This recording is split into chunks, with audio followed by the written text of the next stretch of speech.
सवाल 22वां पारा सूरह सबा।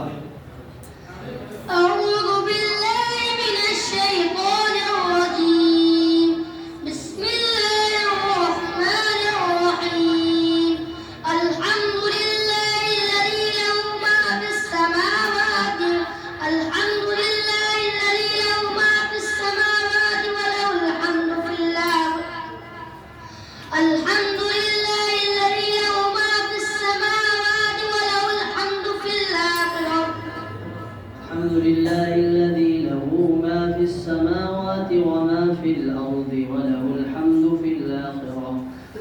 الحمد لله الذي له ما في السماوات وما في الأرض وله الحمد في الآخرة وهو الحكيم الخبير.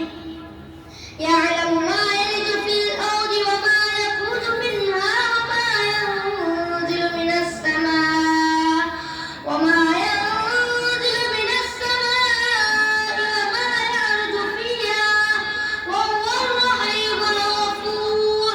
وقال الذين كفروا لا تأتينا الساعة قل بلى وربي لتأتينكم عالم الغيب لا يعزب عنه مثقال ذرة في السماوات ولا في الأرض ولا أصغر من ذلك ولا أكبر إلا في كتاب مبين ليجزي الذين آمنوا وعملوا الصالحات أولئك لهم مغفرة ورزق كريم. दूसरा सवाल 24वां पारा निस्फ से। بسم الله الرحمن الرحيم. إنا لننصر رسلنا والذين آمنوا في الحياة الدنيا ويوم يقوم الأشهاد يوم لا ينفع الظالمين معذرتهم ولهم اللعنة ولهم سوء الدار.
فسبحان